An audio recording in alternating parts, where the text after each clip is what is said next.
പുറമേക്ക് കരിമ്പാറയാണെങ്കിലും ഇളനീര് പോലെയാ സത്യാമ്മയുടെ മനസ്സ്. അത് കണ്ടവരധികമില്ല.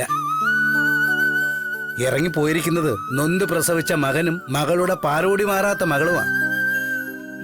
വിരോധമൊക്കെ പറഞ്ഞാലും ശാലിനി കുഞ്ഞിനോട് സത്യാമ്മയ്ക്ക് സ്നേഹമില്ലെന്നാണോ നീ കരുതിയിരിക്കുന്നത്? ഇതെന്ത് സ്വഭാവ പിള്ളച്ചേട്ടാ? ഉള്ള സ്നേഹം പുറത്തു കാട്ടി എല്ലാവരുടെ കൂടെ സന്തോഷമായിട്ട് ജീവിച്ചൂടെ? ചിലർക്കത് പറ്റില്ല പൊന്നി. രാഘവൻ സാറ് പറയാറില്ലേ, കഥകളി വേഷം പോലെയാ ചിലരുടെ ജീവിതമെന്ന്. ചില വേഷങ്ങൾ കെട്ടിപ്പോയാൽ പിന്നെ അത് അഴിച്ചു വെക്കാൻ വലിയ പാടാ.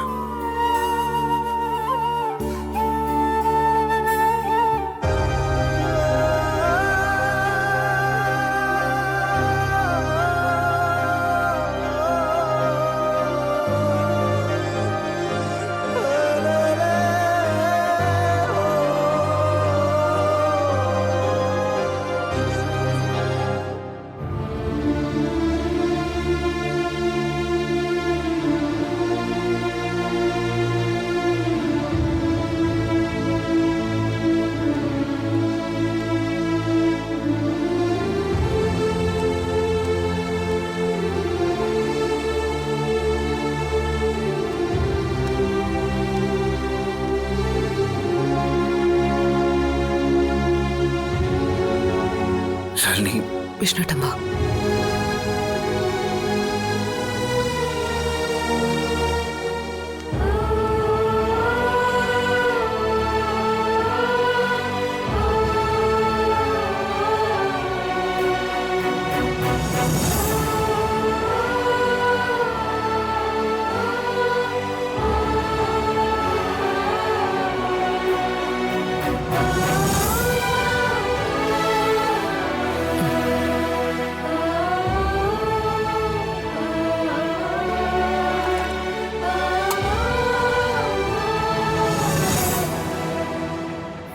ശാലിനി,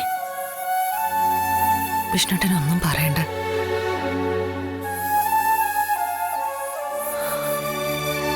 പോയ കാര്യം നടന്നില്ല എന്ന് എനിക്ക് മനസ്സിലായി. അതിന്റെ പേരില് ദേഷ്യവും അമർഷവും ഒന്നും വേണ്ട. നമ്മള് സഹായിക്കുന്നവര് നമുക്ക് ആവശ്യമുള്ള സമയത്ത് അത് തിരിച്ചു തരണമെന്നൊന്നുമില്ല. ഒരുപക്ഷെ അത് അവരുടെ കുറ്റമൊന്നും ആയിരിക്കില്ല. എപ്പോഴും അവരുടെ കയ്യിൽ പണം ഉണ്ടായിരിക്കണമെന്നില്ല. നമുക്കിങ്ങനെ ഒരു പ്രതിസന്ധി ഉണ്ടാവാൻ പോകുന്നു അവർക്ക് അറിഞ്ഞൂടല്ലോ. അത് മാത്രമല്ല ശാലിനി, മക്കൾ ആശുപത്രിയിലാണ്, ഭാര്യയുടെ ഓപ്പറേഷനാണ്. അമ്മയെ ചികിത്സിക്കാനൊന്നും പറഞ്ഞ് യാചിച്ചും കെഞ്ചിയും പണം വാങ്ങിയവര് പലരും അക്കാര്യം മറന്നു തന്നെ കളഞ്ഞു. സത്യഭാമയുടെ മകൻ എന്തിനാ ഈ ചില്ലറ കാശിന്റെ ആവശ്യമെന്നൊരു ഭാവം, വാങ്ങിച്ചെടുത്തോന്നൊരു നിശബ്ദമായൊരു ഭീഷണി മറ്റു ചിലരുടെ മുഖത്ത്. സത്യഭാമയുടെ മകൻ എന്ന ലേബലില്ലല്ലോ വിഷ്ണുവിനിപ്പോ.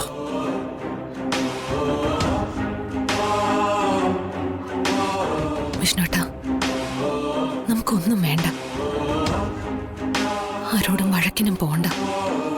നമുക്കിനി ജീവിക്കാനാ നോക്കേണ്ടത്. ഒന്നും നഷ്ടപ്പെട്ടു എന്ന് വിചാരിക്കണ്ട.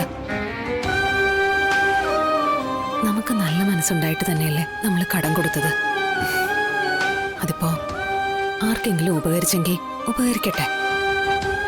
ഇനിയിപ്പോ അതില്ലെങ്കിലും സാരമില്ല. നമുക്കുള്ളത് ദൈവം തരും.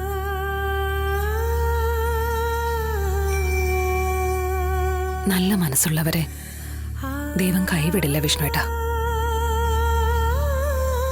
കയ്യിലൊന്നുമില്ലാതെ നമ്മളെ തെരുവിലേക്ക് ഇറക്കി വിടണമെങ്കിൽ ചെന്ന് പറ്റാനൊരു കരയും ദൈവം അപ്പോഴേ കണ്ടുവച്ചിട്ടുണ്ടാവും. എന്തെങ്കിലും ഒരു വഴി തെളിയും വിഷ്ണുട്ടാ.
ശാലിനി ആ ശാരികേച്ചി ശാലിനി വിഷ്ണുട്ടാ നോക്കിയ ഇത് ആരാ വന്നിരിക്കുന്നെന്ന്?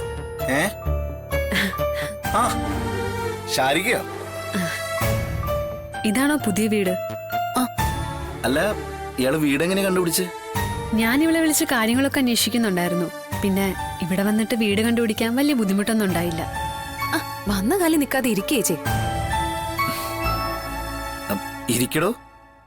ഇരിക്കേച്ചി. ഒക്കെ അലങ്കോലമായിട്ട് കിടക്കുക.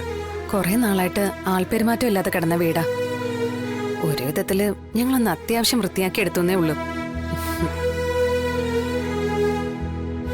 ഫർണിച്ചറും പാത്രവും ഒന്നുമില്ല, എല്ലാം വാങ്ങണം. എത്രയാ മോളെ വാടക? ഇതിപ്പോ വാടകയൊന്നുമില്ലാതെ ഒരു അഡ്ജസ്റ്റ്മെന്റിൽ കിട്ടിയതാ. നാട്ടുനടപ്പനുസരിച്ച് ഇപ്പൊ ഈ വീടിന് കൊടുക്കേണ്ട വാടകയും സെക്യൂരിറ്റിയും ഒക്കെ ഞങ്ങളെ കൊണ്ട് താങ്ങാൻ പറ്റുമോ ചേച്ചി? ആ ഇനിയിപ്പോ എല്ലാം ഒന്നേന്ന് തുടങ്ങണം. ഒരു ചായയിട്ട് തരാൻ പോലും നിർവാഹമില്ല കേട്ടോ. അല്ല, ഇവിടുത്തെ തീ, വെള്ളം തുടങ്ങിയവയുടെയൊക്കെ ഉത്ഭവ കേന്ദ്രങ്ങൾ കണ്ടുപിടിക്കാൻ പോകുന്നേ ഉള്ളൂ ഞങ്ങള്. ഇനിയിപ്പൊ ഗ്യാസും സ്റ്റൗവും വാങ്ങണമെങ്കിൽ അതിനും വേണം പണം.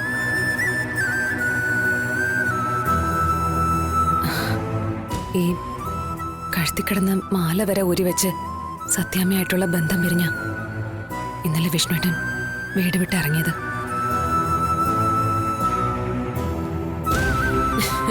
എന്നാ പിന്നെ മൊത്തം തികഞ്ഞോട്ടെ എന്ന് കരുതിയിട്ടാവണം രാത്രി ഒരു കള്ളം വിഷ്ണുവിന്റെ പേഴ്സും കൂടെ അടിച്ചോണ്ട് പോയി. ബാലചന്ദ്രനോട് പണം ചോദിക്കുന്നത് ഒഴിവാക്കാനുള്ള അവസാന വഴി തേടിയ ഇവിടെ എത്തിയത്. ഇവരുടെ അവസ്ഥ ഇതാണെങ്കിൽ ചോദിക്കുന്നത് തന്നെ ശരിയല്ല.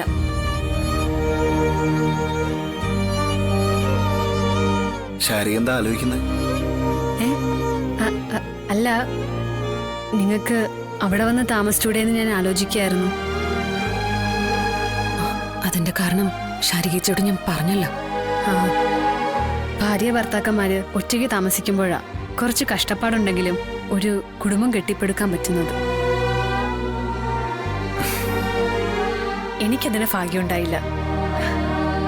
ഒരു കൈക്കുഞ്ഞൊക്കെ ആയിട്ട് നീ ഇവിടെ താമസിക്കുന്നത് കാണുമ്പോൾ വേറൊരാളെ കാണുന്നത് പോലെ, നല്ല പക്വത വന്ന ഒരു വീട്ടമ്മയെ പോലെ, എന്നേക്കാൾ പ്രായം ചെന്ന പോലെ. പക്വതയൊക്കെ അനുഭവങ്ങളിൽ നിന്നുണ്ടാവുന്നതല്ലേ ചേച്ചി? അല്ല, മോളെവിടെ? അവള് ഉറങ്ങ. എന്നാ പിന്നെ നിങ്ങൾ അനിയത്തിയും ചേച്ചി കൂടി സംസാരിച്ചിരിക്കും. നമ്മളിപ്പോ തൽക്കാലം ഒന്ന് സെറ്റിൽ ആയല്ലോ. ശാരദാമ്മയെ സ്റ്റേഷൻ ഇറക്കണം. അപ്പോ ഞാനൊന്ന് പോയിട്ട് വരാം. അയ്യോ, അത് വേണ്ട വിഷ്ണു ഏട്ടാ. ഞാനിപ്പോ കുറുപ്പസാറിനൊപ്പം സ്റ്റേഷനിൽ പോയി അമ്മയെ കണ്ടിട്ടാ വരുന്നേ. ജാമ്യത്തിന് പ്രശ്നമൊന്നുമില്ല. കോടതി ചേർന്നാലുടനെ ജാമ്യം കിട്ടുമെന്നാ അർജുനേട്ടൻ പറഞ്ഞത്. അർജുനേട്ടനും കുറുപ്പസാറും ഞാനും ഒക്കെ അവിടെ ഉണ്ടാവും. വിഷ്ണുവേട്ടൻ തൽക്കാലം ഇവിടുത്തെ കാര്യങ്ങളൊക്കെ നോക്കും. മോളും ഇവളും തനിച്ചല്ലേ ഉള്ളൂ ഇവിടെ, അതും പുതിയൊരു സ്ഥലം. ഇവിടെയായിപ്പം വിഷ്ണുവേട്ടൻ്റെ ആവശ്യമുള്ളത്. അച്ഛൻ സ്റ്റേഷനിൽ തന്നെയാണെന്നും അച്ഛനെ ഇറക്കാൻ 2 ലക്ഷം രൂപ വേണ്ടി വരുമെന്നും തൽക്കാലം ഇവരറിയണ്ട. പിന്നെ ബാലേന്ദ്രന്റെ കയ്യിൽ നിന്ന് പണം വാങ്ങാൻ രണ്ടാളും തല പോയാലും സമ്മതിക്കില്ല. കുഞ്ഞിന് പാല് വാങ്ങാൻ നിവർത്തിയില്ലാത്ത ഈ പാവങ്ങള് പണത്തിന് വേണ്ടി നെട്ടോട്ടത്തിലാവും. അല്ല, അർജുൻ നോക്കിക്കോളൂ അല്ലേ? എന്നാ ഞാനധികം വൈകിക്കുന്നില്ല. ജാമ്യത്തിനുള്ള ആള് വേണം.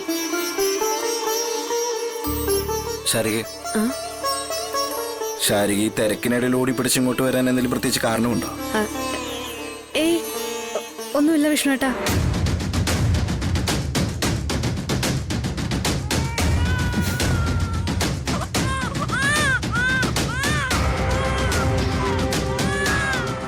മോള് ഉണർന്നു തോന്നുന്നു.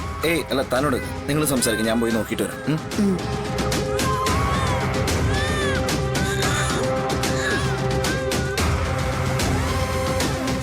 അമ്മ അവര് വിടുവല്ലോ അല്ലേ? ജാമ്യം കിട്ടിയ പിന്നെന്തിനാ വിടാതിരിക്കുന്നത്? അമ്മയോട് എന്തായാലും എന്റെ അന്വേഷണം പറയണേ. ആ, മോളെ എന്താ ചേച്ചി?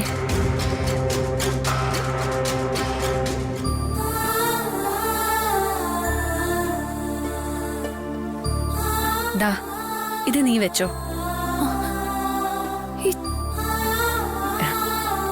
ചേച്ചി ഇതെന്താ? ഇതൊന്നും വേണ്ട. വെച്ചോ. ഇത്തരം സന്ദർഭങ്ങളിലാ സ്വർണത്തിന് ആവശ്യം വരുന്നത്. ഒരു വീട് നടത്താനുള്ള ബുദ്ധിമുട്ട് നിനക്കറിയില്ല. ആണുങ്ങൾക്ക് പല ദുരഭിമാനവും കാണും. പക്ഷെ കുഞ്ഞു വിശന്ന് കരയുമ്പോ പാലിന് പകരം കുറച്ച് അഭിമാനം എടുത്ത് തിളപ്പിച്ചു കൊടുക്കാൻ പറ്റുമോ? സൗര്യം കെട്ടല്ലോ, അതിനെ എങ്ങനെയും സമാധാനിപ്പിക്കുന്ന പറഞ്ഞ് അവരങ്ങിറങ്ങിപ്പോവും. അപ്പോഴും സമാധാനം ഉണ്ടാക്കേണ്ടത് നമ്മളാ. അതിനും വേണം പണം. ചേച്ചി എന്നാലും ഇത് ദേ, വെച്ചോ മോളെ. തൽക്കാലം വിഷ്ണുവേട്ടൻ ഇത് അറിയണ്ട. നീ ഇത് പണം വെക്കോ വിൽക്കോ എന്താന്ന് വെച്ചാ ചെയ്തോ. പിന്നെ ഇത് നിനക്ക് ഒരുപാട് അഭിമാനക്കേട് ഉണ്ടാക്കുന്നുണ്ടെങ്കിൽ നിങ്ങളുടെ കയ്യിൽ പൈസ കിട്ടുന്ന സമയത്ത് എനിക്കിതേപോലെ ഒരെണ്ണം വാങ്ങി തന്നാ മതി. ഇത് വിറ്റാലും തൽക്കാലത്തേക്ക് പിടിച്ചു നിൽക്കാനുള്ള എന്തെങ്കിലും കാശേ കിട്ടൂ. ഇത് ചോദിച്ച് അവകാശികൾ ആരും വരുമെന്നൊന്നും നീ പേടിക്കണ്ട. ഇത് ഞാൻ നട്ടല് പൊട്ടി അധ്വാനിച്ചുണ്ടാക്കിയതാ.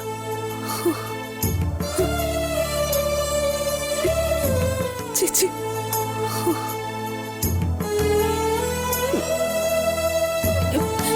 അതിപ്പോ അമ്മയുടെ കേസിനൊക്കെ ചെലവ് വരത്തില്ലേ? കേസിനിപ്പോ എന്താടി ചെലവ്? അമ്മ മോഷ്ടിച്ചു എന്ന് പറഞ്ഞ സ്വർണത്തിന്റെ ഉടമ അർജുനേട്ടനാ. പരാതിയൊന്നുമില്ലെന്ന് അർജുനേട്ടൻ രേഖാമൂലം എഴുതി നൽകിയ പ്രശ്നം തീർന്നു. തൊണ്ടി മുതല് കോടതിയിൽ നിന്ന് വിട്ടുകിട്ടണമെന്ന് മാത്രം. അതൊക്കെ അർജുനേട്ടൻ നോക്കിക്കോളൂ. നമ്മുടെ വക്കീലും അർജുനേട്ടൻ തന്നല്ലേ. ഫീസൊന്നും കൊടുക്കണ്ടല്ലോ. അപ്പോ ഞാനിനി വഹിക്കുന്നില്ല. മോള് വന്നിരിക്കണ നോക്ക്. ആഹാ പാവേ അച്ചുടാ നോക്ക്.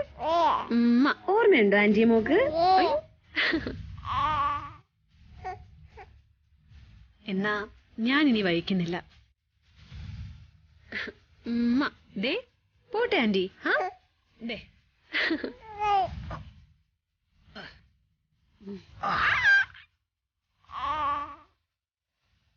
ചെൽ.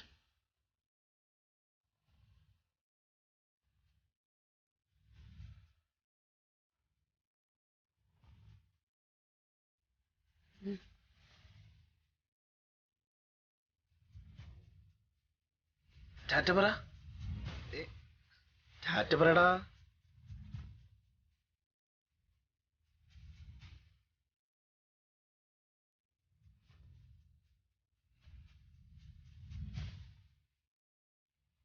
താനൊന്ന് എന്തായിരുന്നു ഒരു സ്വകാര്യം പറച്ചില്? ഒന്നുമില്ല വിഷ്ണുട്ട. അമ്മ സ്റ്റേഷനിൽ നിന്ന് ഇറക്കുന്ന കാര്യം പറയായിരുന്നു. ഓ, വിഷ്ണുട്ടൻ എന്തെങ്കിലും കഴിക്കണ്ടേ? പുറത്തുനിന്ന് കഴിക്കാം. ഞാൻ ഡ്രസ്സ് മാറിയിട്ട് വരാം. അതെ, എനിക്ക് മാത്രമല്ല ഇയാൾക്കും. ചെല്ല്.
കൊണ്ടുപോയിക്കോളാൻ.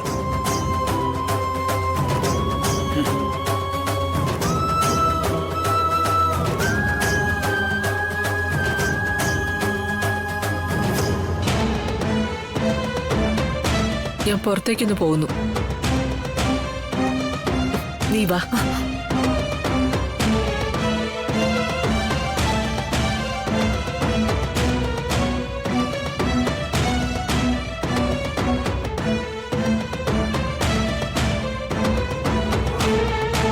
ജോസെ, വണ്ടി എടുക്ക. ആന്റി, എങ്ങോട്ടാ ആന്റി? അതറിഞ്ഞാലേ നീ വരൂ. അയ്യോ, അങ്ങനൊന്നുമില്ല. ആ, എന്നാ പോയി കയറ്.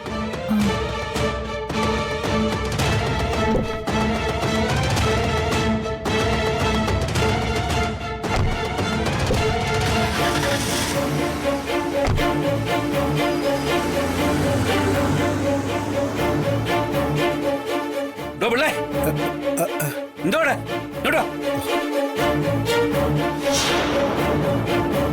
ചുമ്മാടെ പോയിക്കുക കേട്ടോ.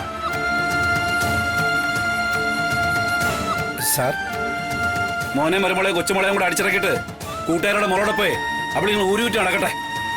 മക്കളോടും മരുമക്കളോടും സ്നേഹമില്ലെന്ന് പറയാൻ പറ്റില്ല സാർ.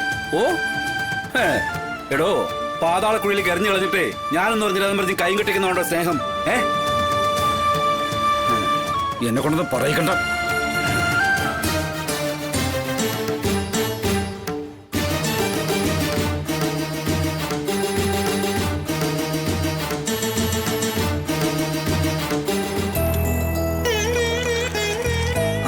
ഇവിടെ കയറാം.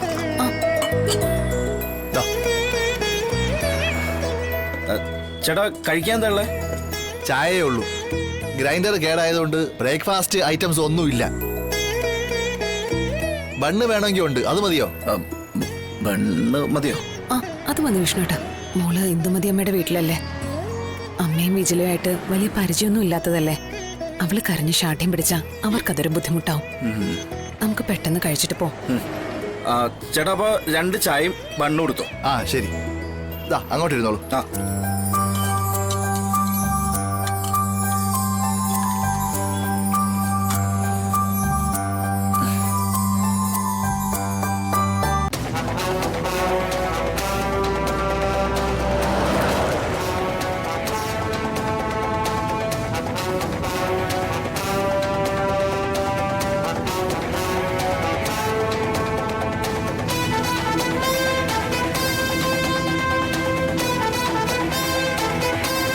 പറയാൻ ബുദ്ധിമുട്ടാണെങ്കിൽ എങ്ങോട്ടാ ആന്റി നമ്മൾ പോകുന്നത്?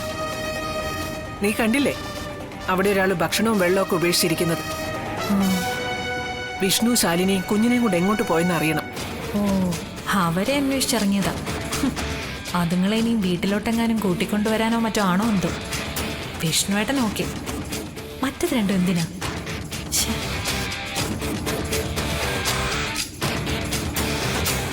നീ എന്താ ആലോചിക്കുന്നത്? അല്ല, ആ കുഞ്ഞിന്റെ കാര്യം ആലോചിച്ചതാ ആന്റി. കഷ്ടമുണ്ടല്ലേ. ശാലിനിയുടെ വാശിക്ക് ആ പിഞ്ചു കുഞ്ഞ് എന്തു പിഴച്ചു. അല്ല, അവരെ ഇപ്പൊ എവിടെ പോയി കണ്ടുപിടിക്കുന്ന? അറിയില്ല, ഒന്ന് തെരഞ്ഞു നോക്കാം.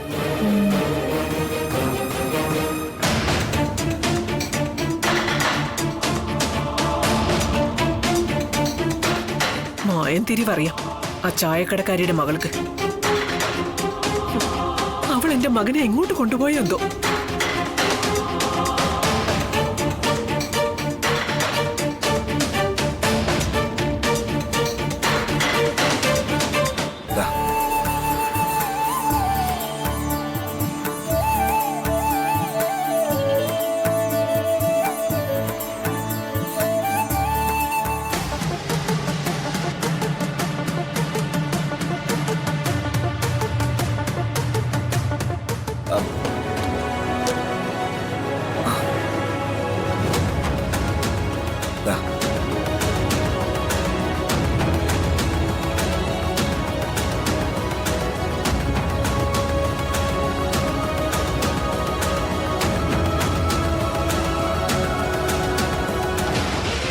ജോസെ, വണ്ടി ഒന്ന് നിർത്തിക്ക്.